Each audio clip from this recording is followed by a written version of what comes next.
Assalamualaikum warahmatullahi wabarakatuh. Jumpa lagi di channel ngalistrik.com.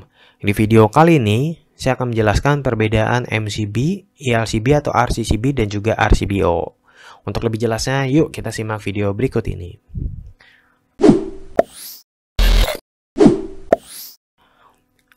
Oke, secara garis besar bedanya seperti yang teman-teman lihat pada layar di depan.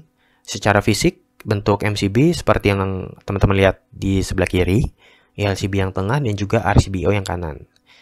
Kalau secara ukuran ini ya, kita lihat MCB dan juga RCBO ini lebih ramping dibandingkan ELCB yang tengah ya. Jadi ELCB ini memang lebih bongsor ya, atau lebih besar. Kemudian kalau kita lihat secara simbol ya, MCB itu seperti yang teman-teman lihat pada gambar yang kiri, ELCB yang tengah, sedangkan RCBO yang kanan ya. Ini saya ambil dari PUIL 2011. Nah, secara fungsi proteksi ya, ini teman-teman bisa lihat pada tabel yang di bawah. Ya, ini untuk MCB yang kiri, ELCB yang tengah, dan RCBO yang paling kanan.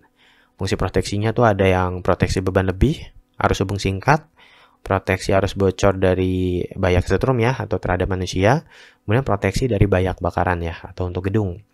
Nah, yang pertama sih MCB. MCB itu cuma ada dua proteksi, yaitu proteksi beban lebih dan juga arus hubung singkat, atau short circuit ya, atau korsleting listrik. Nah, yang dimaksud proteksi beban lebih ini teman-teman udah pasti tahu lah ya. Misalkan MCB-nya 4 ampere, kemudian ada beban 6 ampere ya. Maka si MCB ini akan trip ya untuk melindungi kabel dan juga peralatan listrik.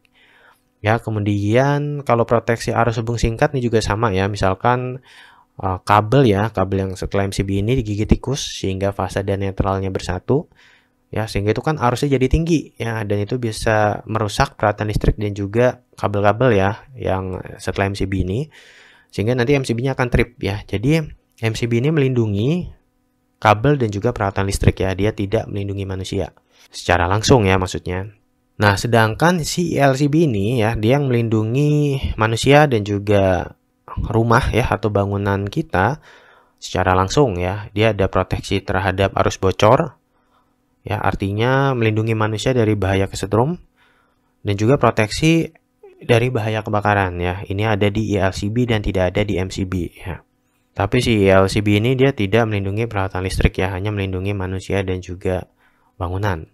Nah, bedanya yang 10 mA sama 30 mA ya. 10 mA ini kalau di kondisi basah ya, melindungi manusia di kondisi basah dari bahaya kesetrum. 30 mA melindungi manusia dari bahaya kesetrum di kondisi kering. Sedangkan 300 mA ini tadi ya, kebakaran ya.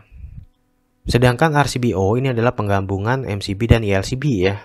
Dia melindungi dari beban lebih, arus hubung singkat atau korsleting, dan juga melindungi manusia dari bahaya kesetrum ya. Sedangkan untuk yang bahaya kebakarannya setahu saya belum ada ya RCBO yang dijual di Indonesia.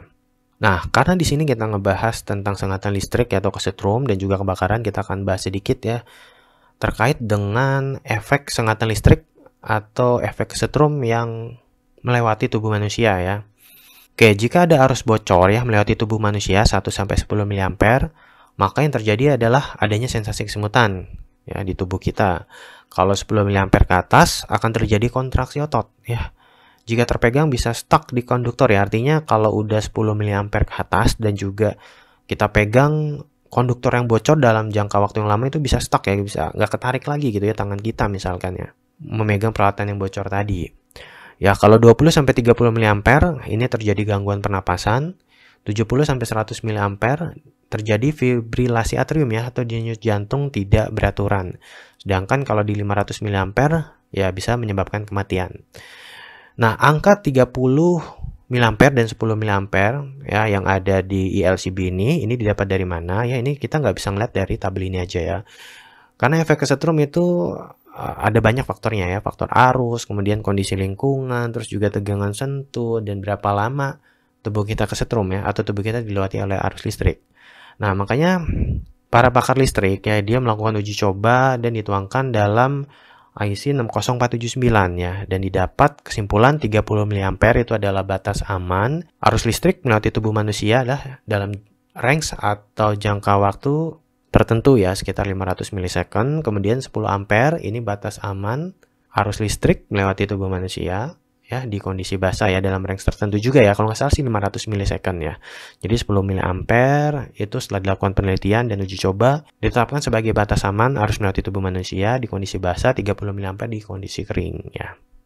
Kemudian kalau tadi kita bahas ya yang ini, yang proteksi terhadap kesetrum ya 10 mA dan 30 mA. Kita bahas sedikit ya terkait dengan proteksi terhadap efek termal ya, atau bahaya kebakaran ya, sekitar 300 mA ini. Oke, berdasarkan hasil penelitian ya, dan itu juga dituangkan di IEC 60479, ya, ketika ada arus bocor melebihi 300 mA itu bisa menjadi sumber panas ya. Kita tahu misalkan ada kabel bocor di atas plafon ya, dia arus bocornya misalkan di 500 mA gitu ya, dia jadi panas nih, ditambah lagi ada bahan bakar.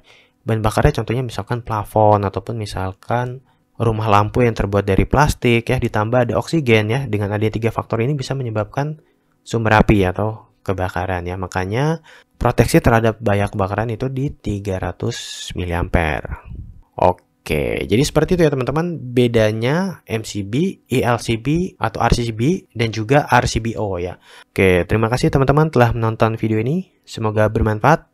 Wassalamualaikum warahmatullahi wabarakatuh.